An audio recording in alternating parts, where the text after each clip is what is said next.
warahmatullahi wabarakatuh. Alhamdulillah, amin. Segala puji kita panjatkan kehadirat Allah subhanahu wa ta'ala. Wassalatu wassalamu ala anbiya mursalin wa ala alihi wa ashabi ajmain. Di akhir malam sambil menunggu adzan subuh, mari kita merenung sesaat. Kalau kita membaca dalam sejarah bagaimana apa yang dijalani para sahabat di dalam ia menjalani pembinaan yang disampaikan Rasulullah SAW, di mana para sahabat itu mereka tidak dulu meminta ayat yang lain sebelum ayat yang sudah mereka terima dilaksanakan dengan sungguh-sungguh. Barulah mereka ketika sudah dilaksanakan ayat yang diajarkan oleh Rasul kepada mereka, barulah mereka meminta ayat berikutnya. Jadi kita ingin mendapatkan pelajaran seperti apa yang dialami oleh para sahabat. Karena kalau kita lihat di dalam surat 9 ayat 100, walladzina taba'uhum bi ihsan, dan orang-orang yang mengikuti mereka dengan baik. Dan itu yang disebutkan di dalam ayat tersebut, mereka mendapatkan ridho dari Allah dan mendapatkan balasan surga nanti di akhirat. Sehingga kita tentu saja berharap diri kita menjadi sosok yang waladina taba'uhum bi ihsan, orang yang ittiba kepada mereka dengan baik.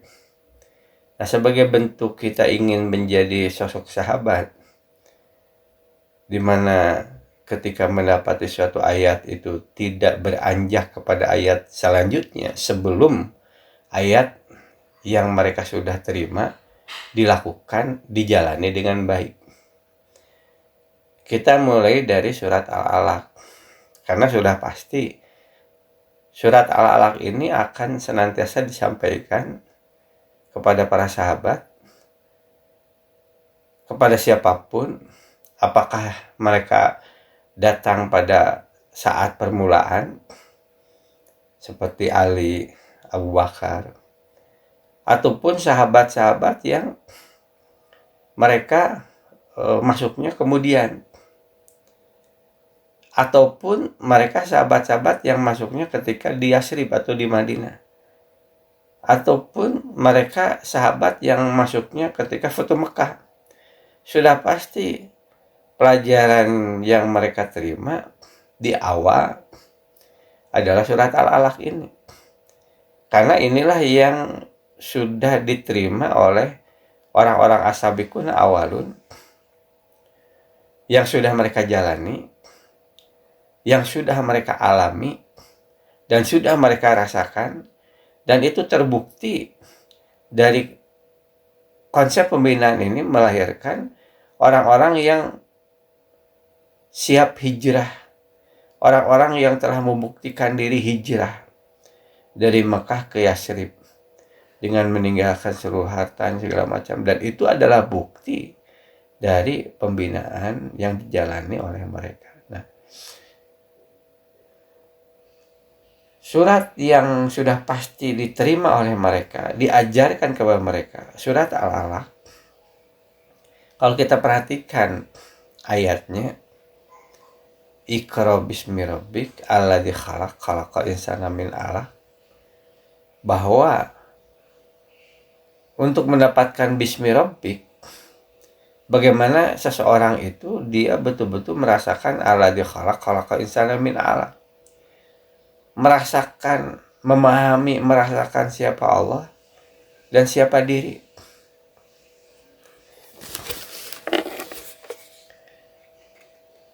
Semakin ia merasakan memposisikan dirinya terhadap Allah, semakin dia akan bismi rabbik, keimanannya akan semakin bertambah. Nah, dan itulah yang kemudian juga diyakini, Iqra, bacalah sekali lagi, warubuka akram, dan Robmulah yang maha mulia, yang dalam tafsir al-akram ini yang mulia, yang senantiasa menganugerahkan kemuliaan. Jadi artinya ketika kita merasakan alladzi khalaqal insana min 'alaq, terasa dalam hati, lalu merasakan dalam diri kita bertambah keimanan dengan kita merasakan alladzi khalaqal insana min 'alaq. Saat kita berdiri sholat, ketika kita ucapan takbir, ketika kita mengucapkan doa, memanjatkan doa, pada saat kita ruku, pada saat kita sujud, semakin kita merasakan memposisikan diri kita di hadapan Allah yang alladzi khalaq, yang kita merasakan diri semakin tidak berdaya di hadapan Allah, yang memang pada hakikatnya, pada dasarnya kita dijadikan oleh Allah, ya, dari segumpal darah, dari sesuatu yang tidak ada nilainya, dan kita bersyukur kepada Allah bahwa kita telah diberikan berbagai kemampuan sehingga kita bisa seperti ini, dan itu juga akan melahirkan suatu kebergantungan diri kita semakin kuat kepada Allah, dan itulah kita rasakan ini adalah suatu anugerah.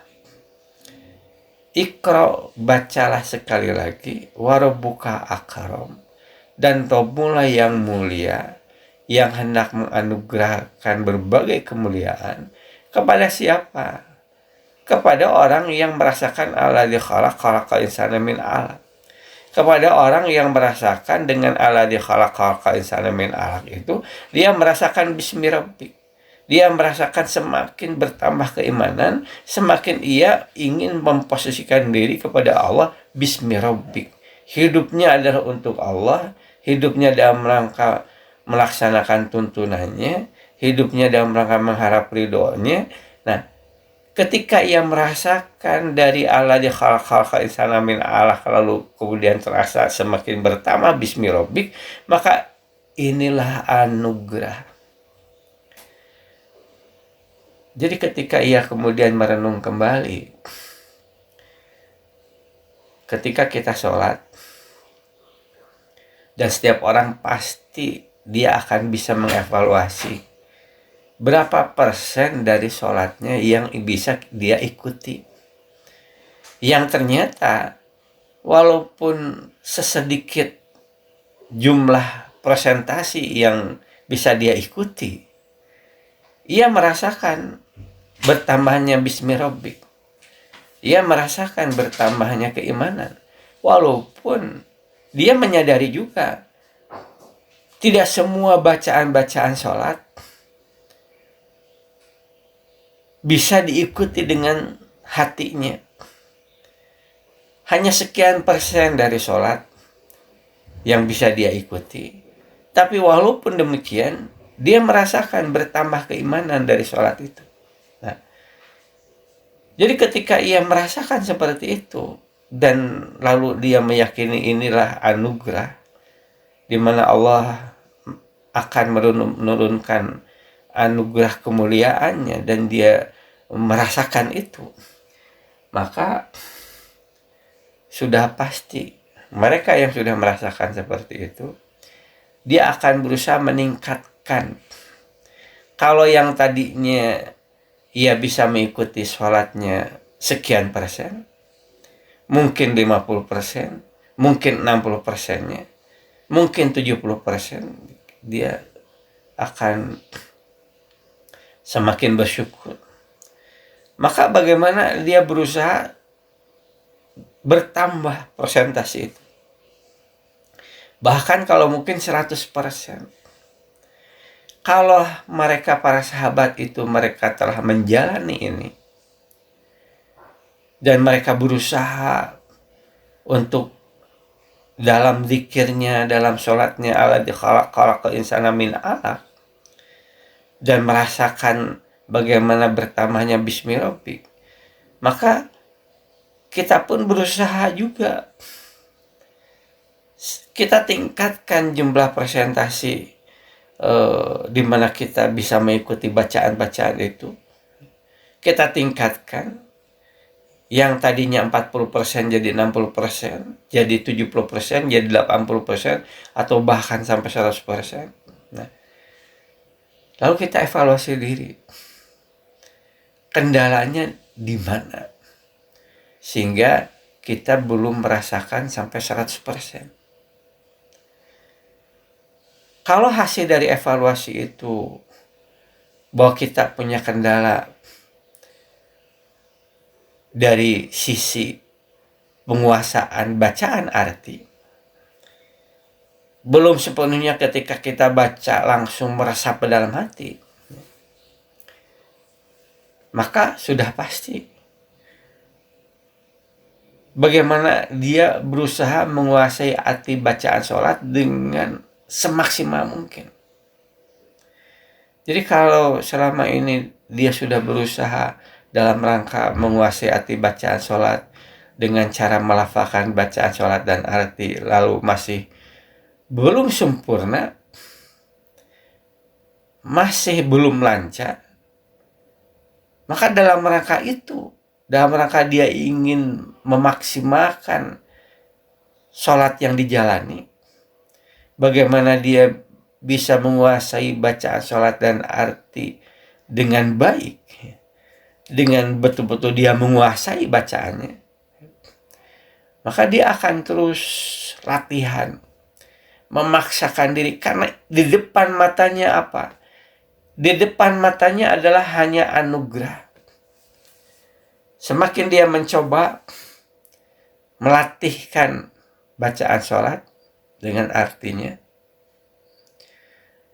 lalu dia merasakan kesulitan, tapi dia terus mencoba. Kenapa dia memiliki semangat seperti itu? Walaupun sulit, walaupun berat, tapi dia terus mencoba. Kenapa dia terus mencoba? Karena di depan matanya anugerah. Kalau dia ada peningkatan kemampuan dari penguasaan arti bacaan sholat ini, sehingga kemudian akhirnya otomatis ketika dia membaca itu sudah langsung paham, tidak lagi diterjemahkan, maka yang terfikirkan dan dirinya inilah anugerah. Jadi kalau seseorang itu dia ingin mengejar anugerah, maka dia akan berusaha, ya. Latihan terus, berlatih terus, ya.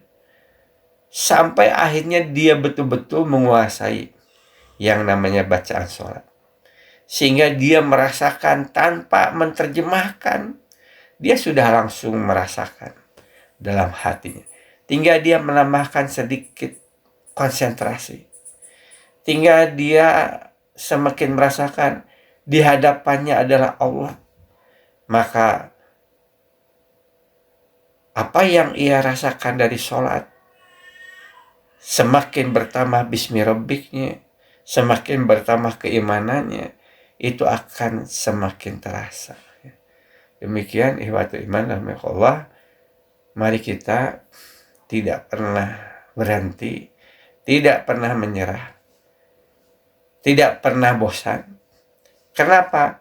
Karena yang kita kejar adalah Iqra wa rabbuka akram. Baca sekali lagi bahwa bismi rabbik, bahwa alladzi khalaqal insana min 'alaq, itu adalah anugerah. Yang kita kejar adalah anugerah.